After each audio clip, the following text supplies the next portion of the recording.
ನಾವು ನಿಂತಿದ್ದೇವೆ. ನಾವು ನಡು ರಸ್ತೆಯಲ್ಲಿದ್ದೇವೆ. ನಡು ರಸ್ತೆ ಅಂತಂದ್ರೆ ಇದು ಅತ್ಯಂತ ಒಂದು ನಿರ್ಣಾಯಕ ಘಟ್ಟ. ಇದು ನಮ್ಮ ಇಡೀ ರೈತ ಸಮುದಾಯಕ್ಕೆ. ದಯಮಾಡಿ ಇವರು ಒಂದ್ ನಿಮಿಷ. ಇವತ್ತು ನಾವು ನಾಳೆ ಚಳುವಳಿ ಮಾಡಬೇಕಾ ಮಾಡಬಾರ್ದ ಅನ್ನೋಂತ ತೀರ್ಮಾನ ಮಾಡಬೇಕಾದಂತ ಸನ್ನಿವೇಶದಲ್ಲಿದ್ದೀವಿ. ಇನ್ನು ಮುಂದಿನ ದಿನಗಳಲ್ಲಿ ನಾವ್ಯಾರು ಕೂಡ ಬೀದಿಯಲ್ಲಿ ಬರೋಕೆ ಬಿಡಲ್ಲ. ವಿದ್ಯಾರ್ಥಿಗಳು ಬೀದಿಯಲ್ಲಿ ಬರಕ್ ಬಿಡೋದಿಲ್ಲ, ಮಹಿಳೆಯರು ಬೀದಿಗಿಳಿಯಕ್ಕೆ ಬಿಡೋದಿಲ್ಲ, ಕಾರ್ಮಿಕರು ಹೋರಾಟ ಮಾಡಕ್ ಬಿಡೋದಿಲ್ಲ, ಧ್ವಜಗಳನ್ನ ಹಿಡಿಯೋಕೆ ಬಿಡೋದಿಲ್ಲ, ಘೋಷಣೆಗಳನ್ನ ಕೂಗಬೇಡಿ ಅಂತಾರೆ. ಇದಕ್ಕೇನಂತ ಕರಿತೀರಪ್ಪ ನೀವೆಲ್ಲ? ಸರ್ವಾಧಿಕಾರ. ನಾವು ಸರ್ವಾಧಿಕಾರದ ನಡು ರಸ್ತೆಯಲ್ಲಿ ಕೂತಿದ್ದೀವಿ. ಪ್ರಜಾಪ್ರಭುತ್ವದ ರಸ್ತೆ ಅಂತ ಹೇಳ್ತಾ ನಮ್ಮ ಸರ್ವಾಧಿಕಾರಿ ಕೂಪಕ್ಕೆ ಕೂತಾಳ್ತಾ ಇದ್ದಾರೆ. ದೇಶಭಕ್ತರಂದ್ರೆ ಯಾರು? ದೇಶಭಕ್ತರಂದ್ರೆ ಯಾರು?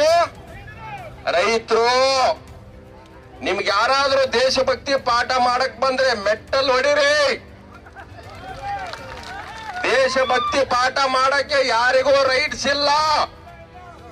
ಯಾಕೆಂದ್ರೆ ನಾವು ಈ ದೇಶದ 140 ಕೋಟಿ ಜನರಿಗೆ ಅನ್ನ ಕೊಡ್ತೇವೆ.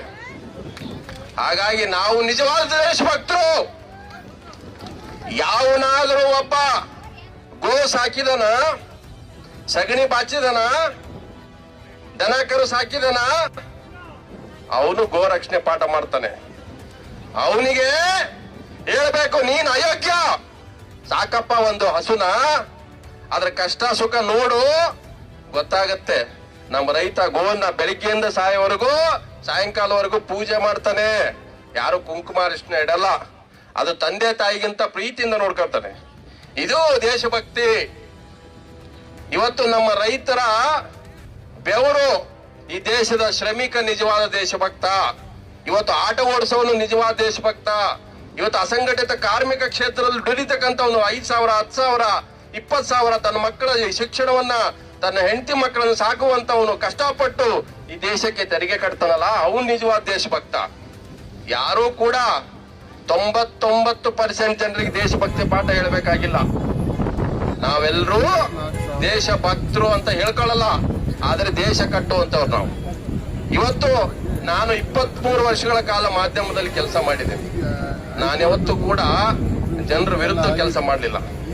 ಇವತ್ತು ನಮ್ಮ ರಾಷ್ಟ್ರೀಯ ಮಾಧ್ಯಮಗಳು, ಮೇಲ್ಸ್ತರದ ಮಾಧ್ಯಮಗಳು ಈ ದೇಶದ ಪ್ರಜಾಪ್ರಭುತ್ವದ ಕೊಲೆ ಮಾಡ್ತಾ ಇದ್ದಾರೆ. ಇದು ಬಹಳ ಅಪಾಯಕಾರಿ. ನಾವು ರಾಜಕೀಯ ಪಕ್ಷಗಳನ್ನ ಪ್ರಜಾಪ್ರಭುತ್ವ ರೀತಿಯಲ್ಲಿ ಸೋಲಿಸಬಹುದು, ಎಂಥದ್ದೇ ಕೆಟ್ಟ ಆಡಳಿತವನ್ನ ಕೊನೆಗಾಣಿಸಬಹುದು. ಯಾಕಂತಂದ್ರೆ ನಮಗೆ ಸಂವಿಧಾನ ಕೊಟ್ಟಂತ ಬಡಗಲ್ಪುರವರೇ ನಮಗೊಂದು ರೈಟ್ಸ್ ಇದೆ. ನಾವು ನಿಮ್ಮನ್ನ ಅಧಿಕಾರಕ್ಕೆ ತರಬಹುದು, ನಿಮ್ಮನ್ನ ಇಳಿಸಬಹುದು. ಆದ್ರೆ ಮಾಧ್ಯಮದವ್ರನ್ನ ಬಗ್ ಬಿಡಕ್ಕಾಗಲ್ಲ. ಯಾಕಂತಂದ್ರೆ ಇವತ್ತು ಮಾಧ್ಯಮದವರು ಸರ್ಕಾರವನ್ನ ಪ್ರಶ್ನೆ ಮಾಡ್ರಿ, ದೇಶ ಪೂಜ್ತಾ ಹೇ ಕಿಸ್ಕೋ? ವಿರೋಧ ಪಾರ್ಟಿ ಕೋ. Nation wants to know from whom? Only opposition parties, only farmers leaders, only working class leaders, only who working for the downtrodden peoples, who leading the movement. The mainstream media of this country asking questions to only the opposition parties. Mainstream media of this country is destroying the very vibrant democracy of this country. They are the real anti-nationals, this mainstream media of the India. ಇದನ್ನು ಬಹಳ ನಾನು ನೋಡಿಂದ ಹೇಳ್ತಾ ಇದ್ದೇನೆ. ಅಯೋಗ್ಯರೇ, ನೀವು ಅಯೋಗ್ಯರಿದ್ದೀರಿ. Main stream ಮೀಡಿಯಾದಲ್ಲಿ ಇರ್ತಕ್ಕಂಥವ್ರು, ನಾನು ಕೆಲಸ ಮಾಡ್ತಕ್ಕಂಥವ್ರ ಬಗ್ಗೆ ಹೇಳ್ತಾ ಇಲ್ಲ. ಅವರಿಗೆ ಅವ್ರದೇ ಆದಂತ ಲಿಮಿಟೇಷನ್ಸ್ ಇದೆ. ಅವ್ರದ್ದು ಯಾರು ವರ್ಕರ್ಸ್, ಅವರೊಬ್ರು ಕೆಲಸಗಾರರು. ನನಗೆಲ್ಲಿ ವೀರ್ ಸಂಗೇನವರು 20 ವರ್ಷ ಅನಿಸ್ತು ನನಗೆ ಅವ್ರು ಮಾತಾಡಿದ್ ಕೇಳ್ಬಿಟ್ಟು. ಇವ್ರು ಬರೀ ಎಬ್ಬಿಸ್ತಾರಪ್ಪ, ಕುಡ್ಸಕ್ಕಾಗಲ್ಲ ಇವ್ರ ಕತೆ ಅಂತ. ಇವತ್ತು ಪ್ರಶ್ನೆ ಏನಾಗಿದೆ, ಎಂತೆಂತ ವಿದ್ಯಾರ್ಥಿ ಚಳವಳಿಯಿಂದ ಇವತ್ತು ಪರಿವರ್ತನೆ ಆಗಿದಾವೆ. ಕರ್ನಾಟಕದ ರೈತ ಚಳವಳಿಯಿಂದ ಇವತ್ತು ಪರಿವರ್ತನೆ ಆಗಿದೆ. ವಿದ್ಯಾರ್ಥಿ ಚಳವಳಿಯಿಂದ ಇವತ್ತು ದೇಶದಲ್ಲಿ ಪರಿವರ್ತನೆ ಆಗಿದೆ. ಕರ್ನಾಟಕ ಪರಿವರ್ತನೆಯ ತವರು ಮನೆ. ಇದು ಕರ್ನಾಟಕ ಬದಲಾವಣೆಯ ತವರು ಮನೆ. ಇಲ್ಲಿ ಯಾರನ್ನು ಬೇಕಾದ್ರೂ ಮದುವೆ ಮಾಡಿ ಕಳಿಸಬಹುದು, ಯಾರನ್ನು ಬೇಕಾದ್ರೂ ನಾವು ಮನೆ ಕರ್ಕೊಂಡ್ ಬರ್ಬೋದು. ಇದನ್ನ ನಾವು ಅರ್ಥ ಮಾಡ್ಕೋಬೇಕು. ನಮ್ಮ ಮಕ್ಕಳಿಗೆ ಹೇಳ್ಬೇಕು ನಾವು.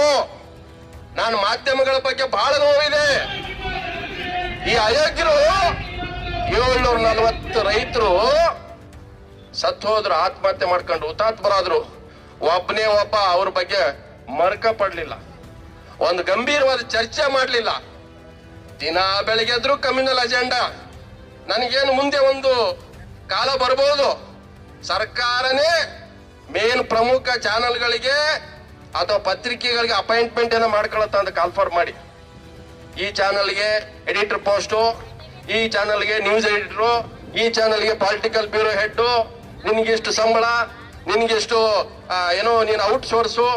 ಮೋಸ್ಟ್ಲಿ ಮುಂದಿನ ದಿನಗಳಲ್ಲಿ ಮಾಧ್ಯಮಗಳು ಬಹಳ ಪ್ರಮುಖವಾದಂತ ಮಾಧ್ಯಮಗಳಲ್ಲಿ, ಏನು ರಾಷ್ಟ್ರೀಯ ಮಾಧ್ಯಮಗಳಲ್ಲಿ ಮುಂದಿನ ದಿನಗಳಲ್ಲಿ ಕೇಂದ್ರ ಸರ್ಕಾರವೇ ಅಪಾಯಿಂಟ್ಮೆಂಟ್ ಮಾಡಿ ಅವ್ರಿಗೆ ಉದ್ಯೋಗ ಕೊಡುವಂತ ಸಾಧ್ಯತೆ ಇದೆ. ಇದು ನೋವಿಂದ, ನಾನೇನು ಅವ್ರ ಮೇಲೆ ಬ್ಲೇಮ್ ಮಾಡ್ತಾ ಇಲ್ಲ, ನಾನು ಕೆಲಸ ಬಿಟ್ಟಿದ್ದ ಅನ್ನೋ ಕಾರಣಕ್ಕೆ ಹೇಳ್ತಾ ಇಲ್ಲ. ಇದು ನೋವು, ಈ ವರ್ಗಕ್ಕೆ ಇಷ್ಟು ಅನ್ಯಾಯ ಆಗ್ತಾ ಇದೆ. ಅದಕ್ಕಾಗಿ ಇವತ್ತು ಬಹಳಷ್ಟು ವಿಷಯಗಳು ಮುಕ್ತವಾಗಿ ಮಾತಾಡಿದ್ದಾರೆ. ನನಗೆ ನಾವು ನಡು ರಸ್ತೆಯಲ್ಲಿದ್ದೀವಿ. ನಡು ರಸ್ತೆಯಲ್ಲಿ ಇರುವಾಗ ನಾವು ಸರಿ ರಸ್ತೆಗೆ ಹೋಗ್ಲೇಬೇಕು. ಈ ಜನಗಳನ್ನ ಕಳ್ಕೊಂಡು ಅದು ಯಾವ ರೀತಿ ಹೋಗ್ಬೇಕನ್ನುವಂಥದ್ದು ಇವತ್ತಿರ್ತಕ್ಕಂಥ ವೇದಿಕೆಯಲ್ಲಿರ್ತಕ್ಕಂಥ ಅತ್ಯಂತ ಅನುಭವಿಗಳಿದ್ದಾರೆ, ಹೋರಾಟಗಾರರಿದ್ದಾರೆ, ತ್ಯಾಗ ಮಾಡಿದ್ದಾರೆ, ಅವರಿಗೆ ದೃಷ್ಟಿಕೋನ ಇದೆ.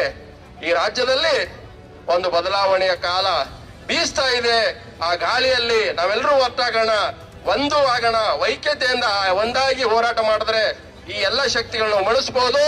ನಮ್ಮ ಆಸ್ತಿ, ನಮ್ಮ ಸಂಪತ್ತು, ನಮ್ಮ ಮಕ್ಕಳ ಭವಿಷ್ಯ, ನಮ್ಮ ನೀರು, ಕೆರೆ ಎಲ್ಲ ಉಳಿಸ್ಬೇಕಾಗಿದೆ. ನಾನು ಒಂದ್ ಮಾತನ್ನ ಹೇಳ್ತೀನಿ. ನಾನು ಲಾಸ್ಟ್ ಟೈಮ್ ಬಂದಾಗಲೂ ಕೂಡ ಹೋರಾಟದಲ್ಲಿ ಹೇಳಿದ್ದೆ. ಚಾಮರಾಜ ಮಾಲಿ ಪಾಟೀಲ್ ಸರ್ ಇದ್ರು.